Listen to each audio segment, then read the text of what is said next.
Hey everybody, I'm Joe Killinger. I'm a real estate investor and entrepreneur, and we put these videos together every week to give you all the tips and insights from my experience over the last several years. So make sure you tune in and subscribe, and thank you.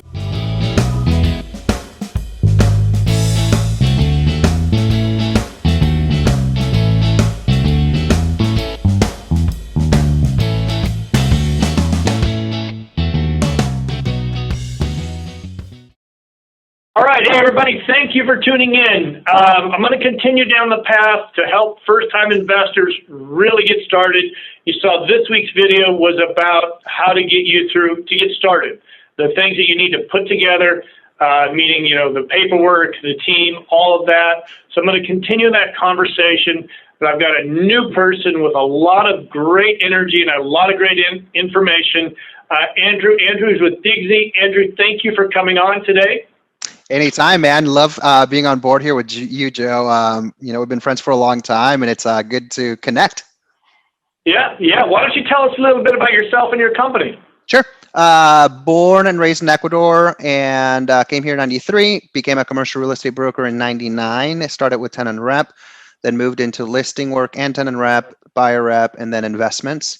And then I left to start a couple of technology companies in commercial real estate. Those didn't go as planned, and about 5 years ago, I met with some of the early LoopNet guys that had started that company, and we saw an opportunity to kind of fill the void where we can help brokers, property owners market their properties online and get more service, making it like a turnkey thing where not only can you list for free, you can also get additional things like tools to capture more leads, generate more leads. It's almost like a turnkey package if you need professional photos that make your building or your space look like something out of a magazine, or if you need virtual tours, if you need drone photos, we do those at a fraction of the price. So anywhere between 50% off to 70% off, and higher quality product rather than hiring typically residential people do these things. But it's a one-stop shop for marketing assets that you need and online marketing for your properties. Okay, in this day and age, especially the last year, having that marketing where people can see the property instead of going out to it, and I really think that's going to turn the way things are done. Is people are going to want to see these properties, and that's not necessarily driving out and taking a look at it. So I think it's really the turning point. So you're offering a good service.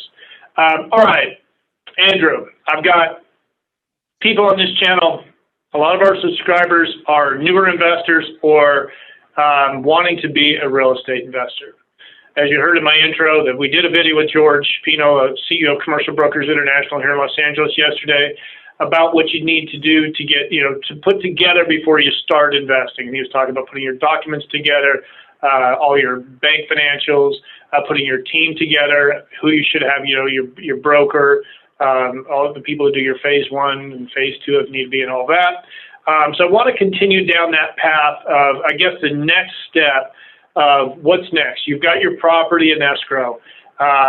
You've done your due diligence.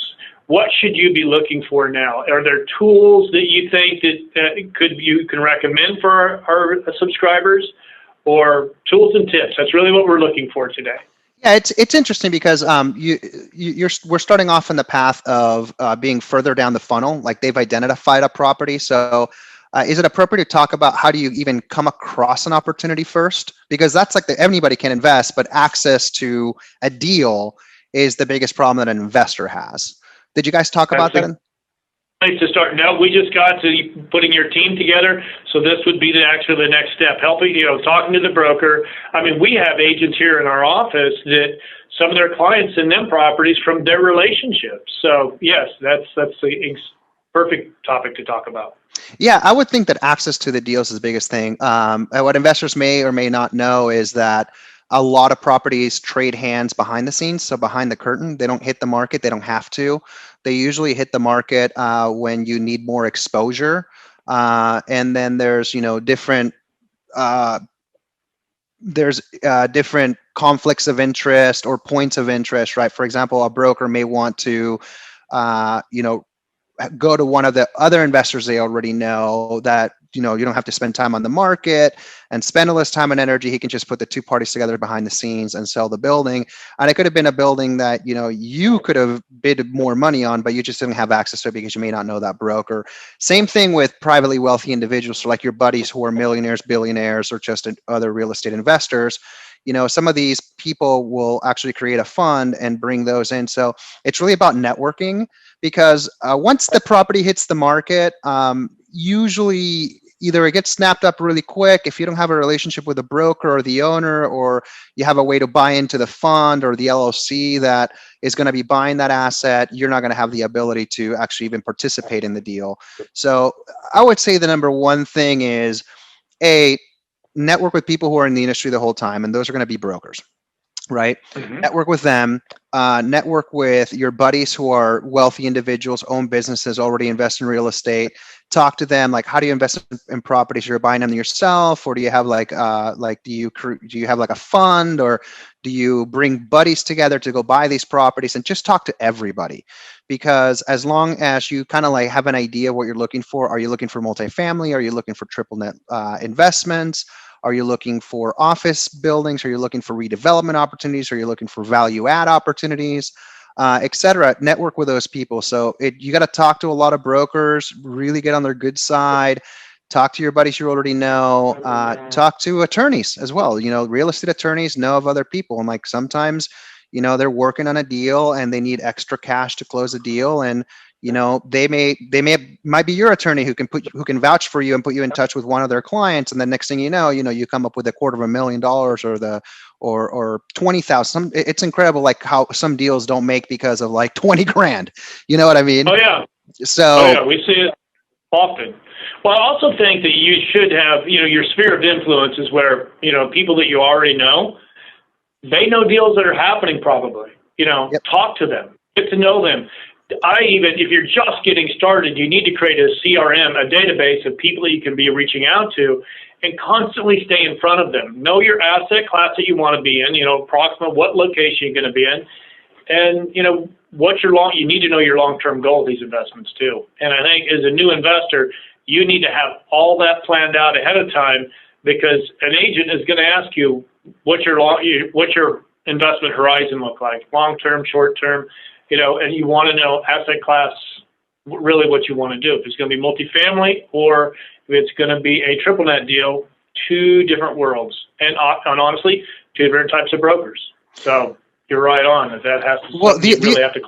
The big mistake I see with a lot of investors too is that they say, hey, I have the money, I'm the buyer, people will love to send me deals. And that's incorrect. That is completely incorrect. There's plenty of people with money out there. You're competing with people who have assets, et cetera. The broker or whoever's involved in the transaction, even the seller wants to know that you will close. If the broker can't vouch for you or anybody else can't vouch for you, there's no trust there. They might take a lower offer simply because they've done deals with that person in the past, so they have a track record. So what a lot of people don't realize is what you just mentioned, really getting the word out there of what the type of properties and deals you look for. And at the same time, developing credibility. So jumping on the real estate, channels on Clubhouse, joining the groups on Twitter, going on LinkedIn, and then really just, getting your name out there. I'll tell you one buddy of mine, Sean Katona, who invests a lot in retail real estate throughout the country. Nobody knew Sean about a year ago. And I stumbled across Sean on LinkedIn, and he was putting together like these little basic videos, right? Like the ones that you and I put together, right? Little basic video. He was just sharing how he was finding deals. He was literally writing a letter. He would get a database of the types of properties he wants to invest in the markets he wants, in the size ranges or dollar amounts he wants, from title and escrow. So he was getting addresses, names, etc. And he was basically printing out letters, signing them, putting a label on it and saying, hey, I'm an investor looking for a property like yours. Here are my terms. I'm not a broker, call me. And he was getting calls from people. Yeah. So think about it. Like, he's not a broker, but he's going direct to the building owner. And, a building owner is most likely to return a call from an investor or a communication from an investor than a broker, because they go, okay, here's a salesperson. Oh, and if this guy's reaching out and he's got the money, maybe I can, I'm curious now, because people don't do that. And then he started making more and more videos, and now he's educating other people on how to invest. But now, on Clubhouse, Twitter, LinkedIn, I don't think he's on Twitter. He's on Twitter, but I'm not sure if he's active. But even on LinkedIn, those are the platforms that he focuses on, Clubhouse and LinkedIn. And also YouTube. He does a lot of YouTube. He found a person who edits his videos, and it literally looks like something that he looks like a pro YouTuber. And now everybody knows Sean. It's only been a year, and he just keeps pumping out content. He's going out looking at a property that he sold, or a property that he thinks has value, telling a story, and now people just know him, and now brokers are seeing him on LinkedIn. In addition to these other efforts, right, of contacting property owners directly, talking to other brokers, telling brokers what he's looking for, and he's always broadcasting. So even if he hasn't met the investor or the broker in person, there's sort of already this rapport, because he keeps coming up and they see the quality of the videos, and they see him closing deals. So now he has inbound things coming in. So the one big mistake that I think is, hey, bro, I mean, if I'm sitting here, my brother's an investor, I'd be like, bro, you're an investor. That's cute, because you're not going to get the deals. First of all, you need to get the word out. And if you have money to place, if you want a good deal, or even if you want to get exposed to an opportunity, you have to become a salesman of you wanting to deploy cash. So it's so awkward. You want to deploy cash, you want to pay somebody money, yet you have to sell yourself and get the word out there. So you become a marketing machine. And that's where people make the biggest mistakes, right? So either you meet brokers, or your network a hell of a lot to get the word out on what you're looking for, network with other people, other investors, other people, reach out to the people out there, because you're not going to get the deals. Oh, I agree, because, with our brokerage company, it's almost every day we get a call of somebody, and they'll say, listen, I'm looking to buy properties. And now our agents will ask you to sign an exclusive rep, because they're not going to work with somebody that is talking to 10 other brokers. And honestly, you won't be taken seriously if you're working with 10 brokers and 3 of them bring you the same deal. What do you do now? Mm-hmm. So they don't. But we are, just so everybody knows, the competition is stiff out there. There's family offices with $100 and $200 million that is sitting there. They're wanting to deploy, and they're just looking for assets. They've come down to Class B assets, Class C assets, and they'll look at a $2 million deal, a $3 million deal. So that's your competition. So in a pandemic, by the way, keep that in mind. Yeah, exactly. And the good deal, and even in a good market, sorry to cut you off, but what people don't understand, even in a good market, right, or a bad market, in a bad market, the good deals are a few phone calls away. You want to be the telephone number that broker or that investor calls when that asset comes online behind the scenes. Most of these deals hit the market when it has to hit the market. Yeah, exactly true. And so, it's just, you've got to treat it like it's a job. If this is what you want to do, is be a side investor, you better block out time every day to do your emails, your calls, whatever you're doing, your sphere of influence, contacting them. So they really have to take it as, it has to be serious, because the calls that we get every day are, hey, I've got $2 million to deploy. And, but I want a deal. Well, okay, I've got 50 people in my Rolodex. I guess that makes me sound really old, doesn't it, saying Rolodex? In my system, that are looking for the same thing. And they've got cash too. They're ready to go hard. And it's, another thing that we're seeing, Andrew, is some of our buyers that really need to deploy capital are saying, okay, it's a $4 million deal. I'll put $100 and some thousand as a deposit, $50,000 when it goes hard the day that we open escrow. So that's people's competition. They need to understand that. So yeah, I believe it. You're exactly right. So brokerage community, sphere of influence, you've got to, find a good broker in the asset class that you want, in your area that you want, and know your path that you want to go. One thing that also, if you're going to be looking for, costs have risen considerably. I don't know if you've been doing anything with remodeling your home with a new baby or anything. But costs have shot up considerably. The cost of wood, copper, all this. So if you don't know the cost of construction and you're going to plan on rehabbing a property, you better know that stuff right now, because you could get into escrow, start doing your due diligence, and find out that, hey, this is $40,000 more than I was anticipating. So that's another red flag that we've been running into, actually. So some of our larger developers, we're not seeing that as a problem, but some of our smaller people that want to buy and rehab, that's something that we're seeing in this current market. So, yeah, and to go back to what you mentioned, and I think we kind of went quickly through it, that people need to understand. So usually the traditional transaction is you identify the property, let's say you agree to terms, you open escrow. Let's say you put $150,000 deposit. You don't go hard until later on in the process. right. But in today's market, you have to be so aggressive that you go, hey, so that you, Mr. Seller, will take my offer, or you, Mr. Listing Broker, you take my offer. I'm serious about this asset. I'll open escrow and literally give up the ghost. I'll give you $50,000. So Right. it doesn't happen in every market, but it does happen. So, and usually you don't have to do those types of things when you're behind the scenes, if you're doing off-market deals, which most deals end up trading hands like that. But you definitely have to be that. Now, the one thing is, even if you were to make that offer as a new investor, there's a lot of risk, because for every yes you say multiple no's. And if your offer's higher and you become aggressive and you're going to say, hey, $50,000 goes hard, but you have no track record on that, then there might take a lower offer, or an offer doesn't go hard right away. So that's why it's important to align yourself with like a broker. Like, let's say, for example, I can go with a broker that doesn't do that many investments and the listing agent doesn't know, or I can go find an agent who, when I'm looking at sales comps, I see his or her name all the time on there. So I know, hey, this person does a lot of deals in the community. So I'm going to call Joe, because let's say I start investing, which I haven't invested in commercial real estate for a very long time.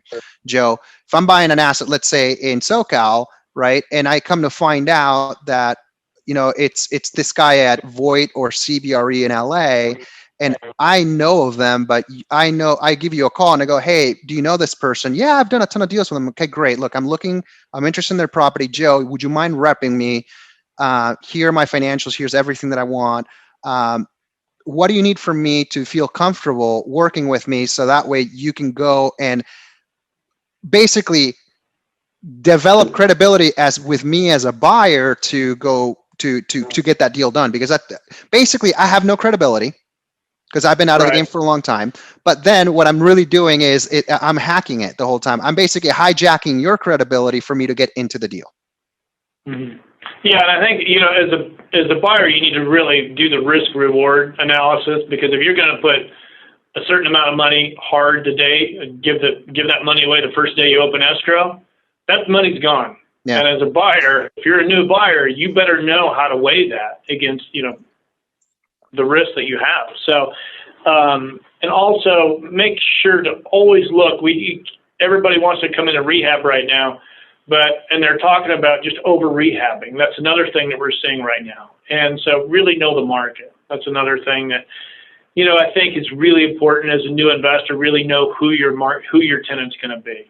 And so, but now tools, what tools do you use other than, obviously you use Digsy. Do you use, or were you using CoStar, or what were you using before? We can't touch competitors' products. However, we can use products that aren't in our exact vicinity. So, or what would you be head-to-head competition? So, for example, when our sales team, when they're calling on institutional landlords or larger projects to either sell them on any of the services we have, virtual tours, these are for larger accounts, virtual tours, drone photography, whatever, still photography, even getting their brokers to use Digsy Pro, which is, the beefed up version to get them more traffic and inquiries on higher exposure, basically on the Digsy website for their listings. We use a tool called Reonomy, and Reonomy is great. So basically what they've done is they have all the data on all the property owners, and they've really pierced the LLCs. And you can basically do a search for find me Class A buildings, or find me office buildings in this vicinity, or warehouse buildings, or multifamily in these cities. And then it'll give you the LLC name. It'll give you multiple people there. It'll give you cell phone numbers, email addresses, which is fantastic. Now, if you want to send out a letter like what Sean was doing, that you can actually create a list and type in a letter and they'll send it for you, which is awesome. Just awesome. Yeah. Right. So that's one that I would really recommend. Not cheap. I think it's like $350 a month. But that repays itself like every time we've already paid for the whole account for the year in like a few weeks. Right. Yeah. So that's one tool to find property owners. The hardest thing is you can get a list from escrow, et cetera, but getting the contact information, you'll have an LLC and it won't have who the contact might be, the attorney or some other contact, and you have to spend, days or hours or an infinite number of times to do that. And they've basically aggregated that information. Another good tool like that is Prospect Now. So very similar to Reonomy. What I do like about Reonomy and what I do like about Prospect Now is, like, if I'm an investor, they also keep track of like the loans, right? Like when the maturity date is. Like, let's say I'm an office investor or an industrial investor, and I want to invest in properties up to, I don't know, 10 million. So I can actually run a search for buildings in the areas in the market that I'm interested in. And I can tell it, hey, show me all the buildings that you guys are rating that has a higher likelihood of selling. And then I can send them all a letter, or I can just pick up the phone and call them. Or if I have a broker, like, let's say you're my broker, Joe, I'd be like, hey, I did this research. Can you have you or your assistant call on these building owners to see if, they would show any signs of interest, and just call them and tell them that I'm interested in buying their building, which is a better call for you as a broker, by the way. When you say, hey, my client ran a search and he wanted me to call you because he's interested in me talking to you if you have any interest in selling. So that's a return, a higher likelihood that you'll get a call back. So I do like those two features, like the likelihood of selling. Another one that's really good, which kind of is, some people are torn apart or torn on, is TLO, right? Which basically runs out the credit bureau. You can look for, people who have, own properties, contact information, etc. You can even reveal the credit rating, but I think if you reveal the credit rating, like, it actually dings their credit, so you got to be careful on that. And I think there's rules where you're not supposed to use it for those kind of activity. I don't know, because I'm not a subscriber, but I know a lot of people use it. I don't know. I've never, that one I don't know about. I want to go back to one thing that I keep forgetting that, we recommend our agents, and that's boots on the ground. If you know the area you're going to be, and you know what asset class you want to be, and you know what area you're going to be in, drive it, walk it, talk to everybody in the community, find out what's going on. Mm-hmm. And that it seems to be, since we've got these computers now, that we really have forgotten probably the most important aspect of what we're doing, because you are an investor in a community, and you'd be surprised once you get known in that community. If you own one property or just buying in there, get out there and walk and talk to the community. They might know something that, hey, this person is probably not going to open again. There's a retail store, they own the real estate. You want to call them. You want to call them and find out.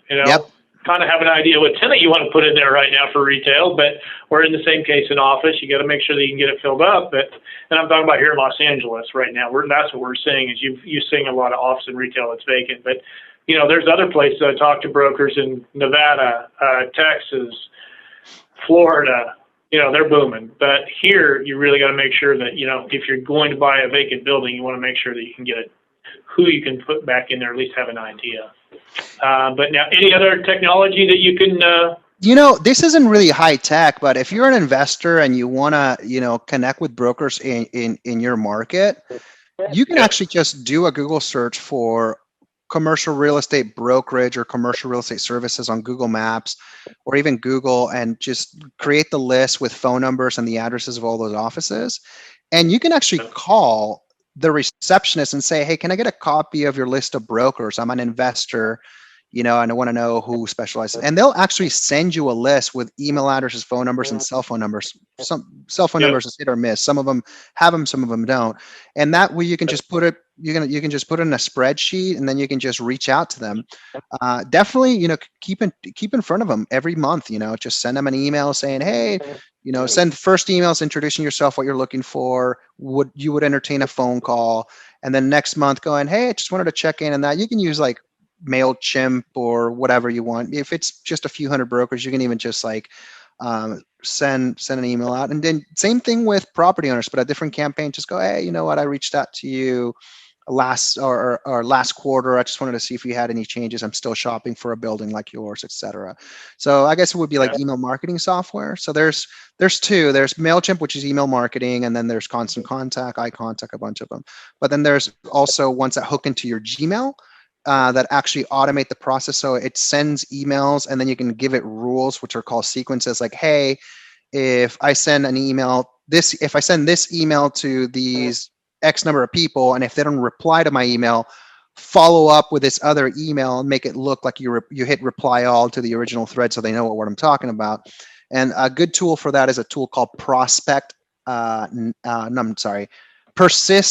like persistence, persistiq.com. That's a good tool to use. So that I would definitely look at those technologies there. But making deals is very low tech. The only tech you really need is something like email communication. Another thing that I would do too is, like, if you're an investor and you want to cover a lot of ground, there's tools like voice over IP soft phones that are sales oriented. Like, for example, my sales team uses a tool called justcall.io. So JUSTCALL.io. And we're able to pre-record a message that says, hey, it's Andrew over at Digsy. Wanted to reach out because I'm an active investor in the market. I'm looking for industrial buildings, 5 to 15 million in asset class. I'll do value add this and this and this. If you have anything, or, would love to connect, give me a call at this number. Notice how I didn't say, hey, Joe, hey, Tiffany, hey, Greg. So it's general. So when I call that broker, what will happen is the moment that the beep happens in their thing, I press drop voicemail and I can move on to my next call. Okay. So that's a good tool to like make 100 calls in just a couple hours. So I would definitely do, but these are all low tech. It's basically automating the process. What was the name of that company again? Justcall.io. I'll send it to you. Yeah. We use it all the time. Like our clients. So we have one pillar that we started doing this past year was providing commercial real estate professionals with virtual assistants that do cold calling, that do marketing, social media marketing, et cetera. But the most popular is cold calling. So we set everyone up on Just Call. So that way they can do all these sales activities. And the great thing about Just Call is it integrates with a ton of CRMs. So you can just click to dial from your CRM and it'll automatically log the call and a recording of it. So you don't have to do any of that. So, but yeah, we have a lot of success with that. And that's about it. But it's very low tech. It's all about, networking, really broadcasting consistently, putting stuff on YouTube, on Instagram, on LinkedIn, and Clubhouse is great. So I would just start with Clubhouse because you can listen to other people do it, and then move. Learn a lot there. Mm-hmm. Yeah, there's other investors there too. Yeah, it's powerful. But I think the one thing to go back, if you're going to start making calls, you've got to have everything ready to go. Know your path. We've got a couple listings that have old restaurants on. People go, hey, I want to put a restaurant in there. It's already done. The lease is done. We're just waiting for it to start construction. But people will call. We'll talk to them about, okay, so you don't have a location yet for your concept. Walk us through your business plan. Oh, I haven't done one yet.